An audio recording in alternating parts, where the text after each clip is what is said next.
Yo, what is going on, guys? Welcome to this interview. We have Ashton Clark in the building. He has gone through PTBI 2.0 last year, grew his business, and recently he's just finished up the Takeover program. So we have him here.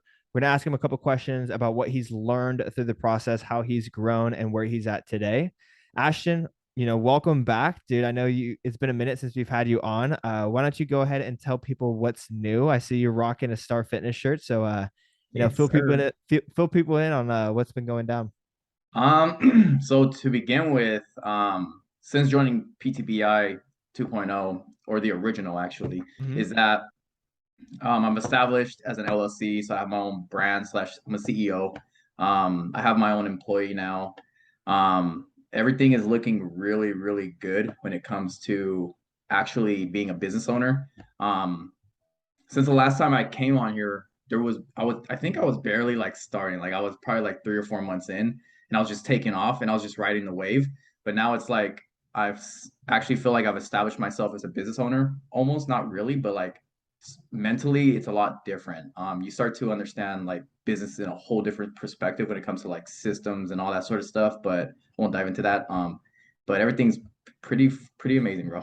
Yeah, that's awesome, dude. Well, I know you said you don't want to dive into it, but I'm definitely going to dive into it. Okay. What exactly do you mean by like, because I know what you mean when you say that when you first get started, you're starting your business, you're making money and you're making this progress. But now that you have people working underneath you and you have a team, you say that your understanding of business has shifted a little bit. It's different. What exactly do you mean by that? What kind of shifts are you talking about? Well, to begin with, before starting with you, before doing Takeover, I never looked at percentages. Rather, that have been show rates, call bookings, closing rates, all that sort of stuff. It was more just booking calls, closing clients. How many clients did we close last month? Cool, let's do that again. But since doing Takeover now and actually having a team, we go over numbers, we go over percentage, we go over, okay, our show rate was 60% this week. How can we get it to 70%? What is your conversations looking like? We actually like dive deep now into where we're struggling to better our business, to one, get more clothes, but for two, have our show rate be better, and just to overall grow as individuals. And before that, it was always just going with the flow, riding the wave, not really understanding anything. So that's what I mean by when it comes to systems. Gotcha. Yeah, dude. I'm a big proponent for tracking your numbers. Yeah. And I was the same way too when I first started business. It was like, you know, when it's just yourself, you're like, oh, I know that I'm profitable. I know that there's money in the bank. I know that there's people coming on. So like the little details don't really matter. But once your business starts growing and growing, it is so important for you to be tracking all of the numbers because that's pretty much your pulse on the business on how you guys are doing. And so what do you think you've learned when it comes to keeping track of the numbers? Like what has the business shown you, like where your personal bottlenecks were before you started tracking and what you've done to improve your numbers since then? The biggest one for sure was our show rate. So our show rate percentage was not, is that the question you're asking? Like stuff like that? Yeah, just like when once you start tracking your numbers, what did you realize like, oh, this part of my business is not doing so good, and what did you do to fix that? Yeah. So for example, we'll do show rate. Our show rate was pretty bad. Actually, it wasn't as good as I thought it was. It was actually like 40%, and it should be at least 70. It was freaking terrible. So what we did is we actually dove back to see like why is our show rate so low? And we started to notice that a lot of people were booking calls just for us to get the fuck out their DMs. Like it was just Gotcha. like, all right, get out of here. I don't want to talk to you. And so when we noticed that people were blocking us. I don't know why, but people were blocking us. And so then we dove deep into the actual conversation itself and was like, why are people blocking us? And we noticed that there was no rapport being built. It was just getting straight to the point, just talking. Hey, I'm a coach. Let's book a call. And they're like, okay. And then so they'll book the call and then they won't show.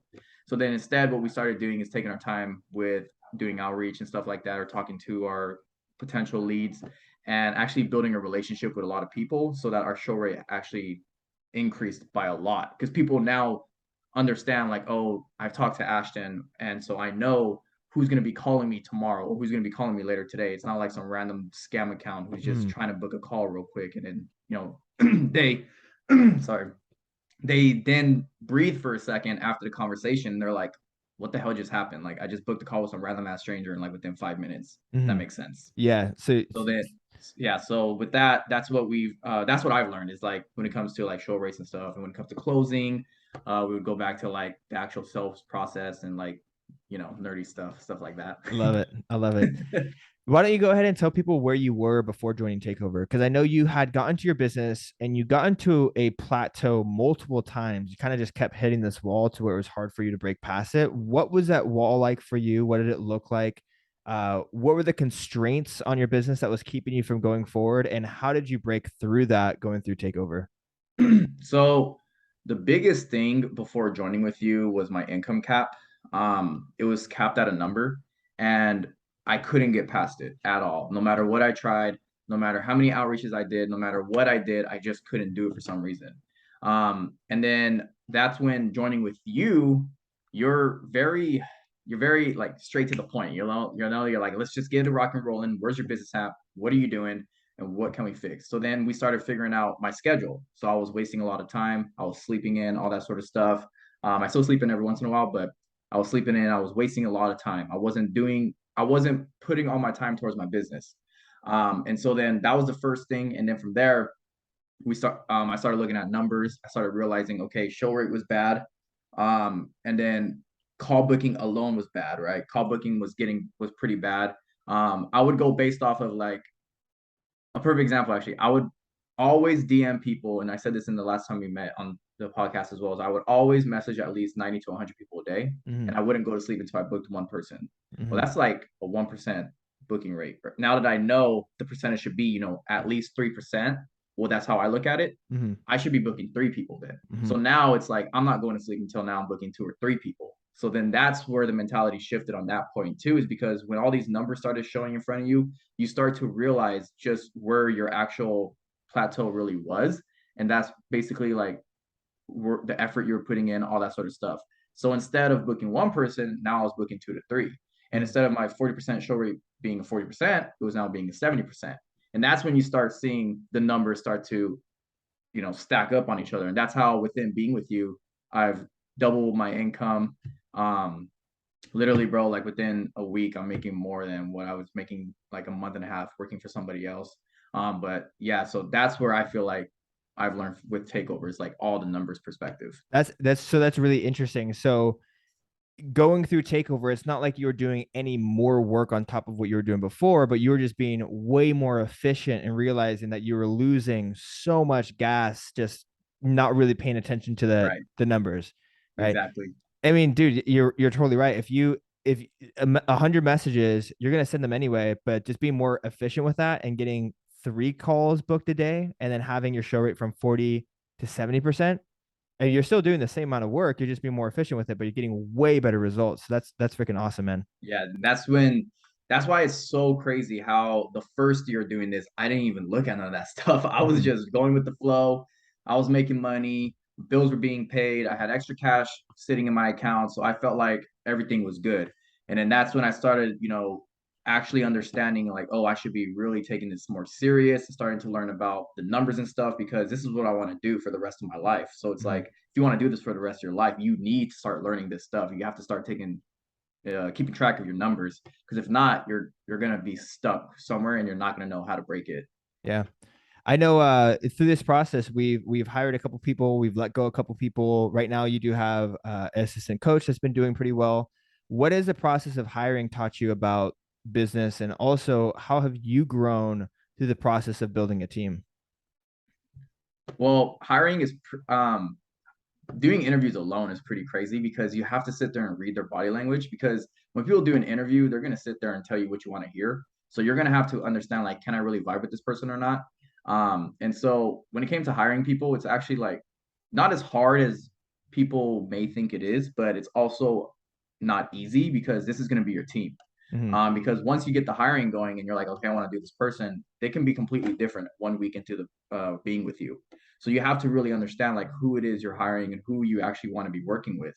And then once you finally do the hiring process and you're working with the person, your whole mentality changes because now you have another person depending on you to pay their bills. So now you're not this little kid anymore who's running around, spending your money on shoes. Now you have to actually think about like, oh, I got to pay my employees. I got to make sure my employees are set. Got to make sure they're good. because you don't want to go spend your employees' money and they're screwed. So mentally, I feel like after creating or building a team, you grow so much like within that time frame, because now you start thinking about, like, this whole podcast is probably going to go back to numbers, but you start thinking about numbers. You start thinking about paying your employees, building them mentally too. Like, where are they mentally slash spiritually? Like, are they wanting to grow with you? What is their vision? And so you grow so much, bro. Like within like months, it's insane how much you grow when you start building a team. Yeah, dude, it's insane. Like the difference between someone who's making 10K per month and working on their own versus someone who's making 20 to 30K per month and having a team, like the level of leadership is insane. The difference. They're two completely different people.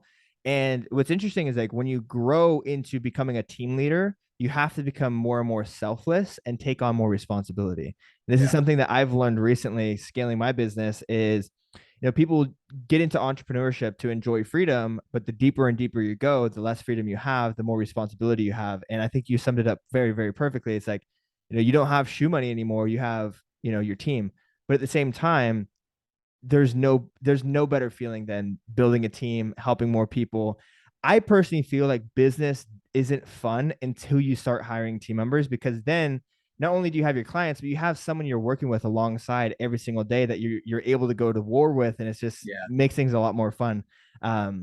So what have been some roadblocks that stopped you from scaling in the future that you were able to learn and overcome through the takeover program? Biggest one's hiring. You just said it right now. It's the whole idea of making 10K on your own and just enjoying that money and sipping a Corona on the beach. That's the American dream, right? But it's Mm-hmm. like that's where you want to be. But I feel like you can't get there on your own. And if you do get there on your own, you won't grow as a person. You're just gonna have all this money and you're just gonna be this guy sipping Corona on the it, beach. it does get old after a while, I will say. Yeah, it does. It gets really, really old. So then when you finally start to hire someone, it's like you grow. Like I said, it's a whole different perspective. So I feel like the biggest one was just hiring people. I was very stubborn. I wanted to be that person like, no, I can do this on my own. I can do this on my own. I don't need a team. I don't want to do that. I know everyone says hire, hire, and build a team, but I can do this on my own. But I feel like once you hire somebody, it's like the amount of stress that leaves your shoulders is insane, because now like you just said, someone's side by side you going to war. You guys can game plan together. It's literally you're 2xing what you already were doing. Like, Mm-hmm. it's absolutely insane. So then now you go from wanting to make 10K, now you're making 20K, and it's like super easy because you're literally just having you can say your mini me, you can say your partner, you can say whatever you want. You got this person next to you who's doing exactly what you're doing every single day, and you guys are literally game planning together to scale your business, and it's absolutely wild. I love it. So yeah, that's probably what it was for me, was just hiring. Beautiful. Beautiful. And what have you, I guess, when it comes to with your assistant coach, what have you learned about leadership? Like, what have you learned about yourself? Because I know that you've had some, employees who were like, okay, I'm gonna try this approach. Okay, that didn't work out. Okay, I'm gonna try this approach. Okay, this works out very well. So, like, what did you learn about how to coach and lead your team through the process of you just being a leader? Like, what do you mean by, like, what did I learn? Like, because I know you're working with your assistant coach, and in the very beginning, you know, things were pretty rocky, or things didn't Yeah. start off on the right foot, right? Okay. But then you switch your approach, and now things are going well. And so, Right. what did you learn about giving out criticism or giving out coaching to help bring your team members up to speed? Um, for one, it's okay to be patient, but if you feel like I feel like what I've learned personally, what I've learned is to go with your gut. Go with your gut. And if something's not working, do it. Don't overthink it. And if something is working and you have a gut feeling it's going to work, ride with it. There is going to be a lot of patience when it comes to building a team. It's not going to happen overnight. But if you feel like, because that's what to go back to the hiring process, that's why it's really important to learn body language. It's really important to actually know how to read somebody and call them out on their bullshit or not. And when it comes to hiring and growing and learning, you have to become patient, but you also have to be able to read people. You have to know they're on the same vision as you. And if they're not, then you got to fire quick. And if they are, then have a little bit of patience, build them, mold them into this perfect, soldier that you want them to be. But yeah, I think um I don't even know, bro, like what's the word I'm looking for, but it's like patience for sure is something that I've learned. Yeah, just patience. Cool. I Awesome. think yeah. Has this process allowed you to think of your business Star Fitness any differently? Yeah, 100%. This is like my before I thought this was my baby, but now this is my baby, bro. Like Yeah. yeah, before I thought it was, but then you actually start, you talk about how much you want this company, business, whatever you want to call it, to grow. And then when you at first you say it, but you're not saying it to anybody, you're saying it to, your people that's dearest to you, people that are close, but now you're saying it to people you're hiring. And now you're asking them, how can you help me on this journey? And then you start to really fall in love with the idea, and you fall in love with the journey, you fall in love with the grind, all that sort of stuff. And you just feel like it's not just this idea anymore. It's not just something you were doing and you're winging it. Like it's coming to life. Like this is literally what you're building. So yeah, 100%. Like I've looked at it so differently now. It's absolutely wild. Beautiful. What does the future for Star Fitness look like? Bro, just keep going. We're gonna keep scaling, baby. We're gonna Cool. keep going. I love it, man. Well, Ashton, thank you so much for your time, man. Where can people find you online if they want to follow your journey, follow Star Fitness? Where can they find you? They can follow me on Instagram. So my Instagram is Clark CLARKK underscore Ashton. And that's gonna be on Instagram. Perfect. All right, Ashton. Thank you so much, man. I'm super stoked about your success and can't wait to have you back on in the future with your next milestone. Thank you, my friend. Thank you. All right.